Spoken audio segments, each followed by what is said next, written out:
dito lang talaga matulog. Bakit ba? Anong hindi yata? Bakit naman talaga nangyari? Ito umiiyak. Kasi po si Ethel nag-away po kami. Hindi ko na po alam ang gagawin ko. Ano ba kanya? Kasi po matagal ko na pong napupunan na parang wala siyang amor sa mga bata. Parang gusto niya siya lang yung mamahalin ko. Eh, paano naman yun? Hindi naman yata tama yun. Mali yun. Diba? Mali. Oo. At saka, alam naman niya yung real score, diba? Bago siya na-in-love sa akin. Alam naman niya nagaling ako sa fake marriage. At saka, dalawa na yung anak ko. And in spite of that, na-propose pa rin siya sa akin. Tapos ngayon, parang pinapapili niya ako. Gusto niya, siya lang yung aasikasuhin ko. Gusto mo sa takin mo? Ha? Sorry. Bigla ako eh. Check lang. Para lang paano kayo maghihina. Ayoko na happy kayo. Thank you, Mami Rose, ha? Kaya nga pumunta na lang ako sa inyo kasi at least nahihinga ko yung sama ng loob ko kay Eddie sa inyo. Ang inaalala ko lang, Mami Rose, baka kung kasal na kami, baka Over my dead body. Pero, ito nga. Talaga bang mahal mo siya? kailangan sa lahat ng mga payo niyo sa akin. Mami Rose, parang nalulungkot pa rin ako. Pwede ako matulog dito. Oo, well, Ha? baka may mangyari masama. Ano? Maliwat ako matulog pag namasika kita. Ganun ba? Matulog na po kayo. Night. Good night, ha?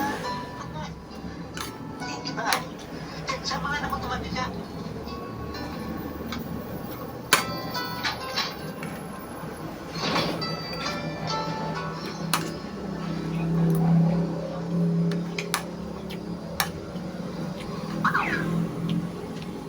Teka, lalapit ka to. Sir, pinapatawag ito po ako? Sino nagkatid ang sulat na ito ni Mrs. Ramirez? Si Jeffrey po, yung... Oo, alam kung sino Jeffrey, yung boyfriend mo. Walang iyang babae. Sino ba siya parang may pag-break sa akin? Ganito po kayo? Eh, ba't ka naman natutuwa?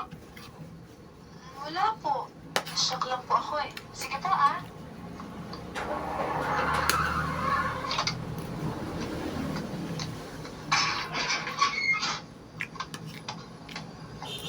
Ito, ginataan. How dare you send a letter to me? Maliwanag naman yung nakalagay, di ba? Ako lang ang mahal mo at hindi ang dalawa kong anak. We only be making a big mistake, kaya kalimutan na natin lahat ng mga plano. Just like that? Ako? Pakikipag-break ka na gano'n at sino lalaki na nakikita mong karapat-dapat sa'yo? Si Roy? Si Roy na mahilang pa sa daga? Lilipatay na siya. At kung gusto mo, bukain mo sa cemetery at biyahe mo pakasal.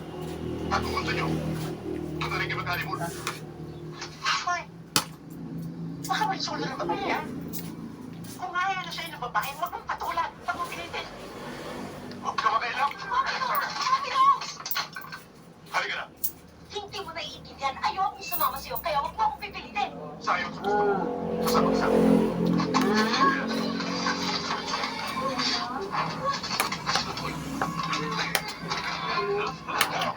Sige ka. Oh, Mami Rose! Ay! Eddie! Mami Rose! Roy? Roy. Roy? Roy? Ikaw nga ba yan? Roy! Mga anak mo, nandito Roy niyo! Dito Roy! Dito Roy! Dito Roy! Dito Roy! Okay ka? Yung nalumatay doon eh.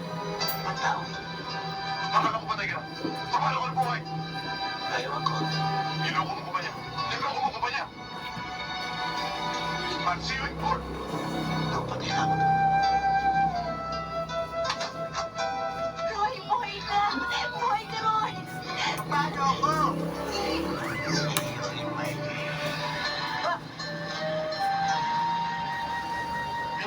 number 15231, People of the Philippines versus Roy Dalamhati, charged with Article 315 of Revised Code, Estampay Swindling. Nice ta. Complainant, Eddie Manya. Idim.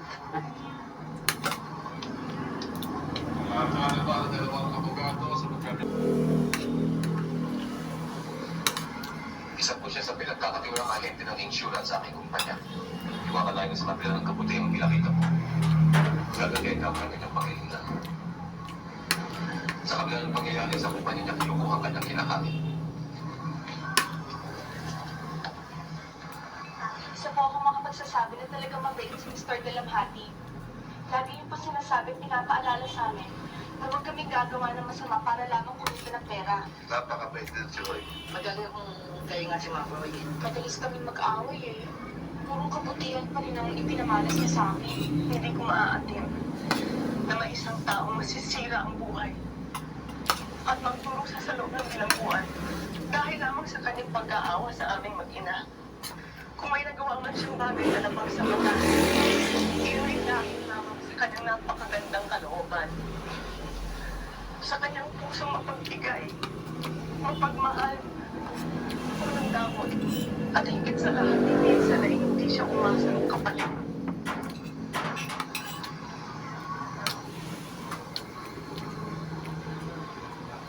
Mr. Dalamhati, pwede niyo po bang sabihin sa hukumang ito ang tunay na pangyayari ukol sa mga binibintang sa inyo ni Mr. Eddie Mania? Madalas o, nalulungkot ako kapag naiisip kong ako'y nagkakaedad na walang pamilya. Sabalit nung makilala ko sila Lili, naging masaya ako. Nang malaman ko wala akong pang sa kanyang puso, ituloy ko na lang siyang para bang nakababa ng kapatid. Sabalit ang kanyang mga anak, si Mika at si Timmy, ay unti-unti napamahal sa akin. Sa kanila ko natama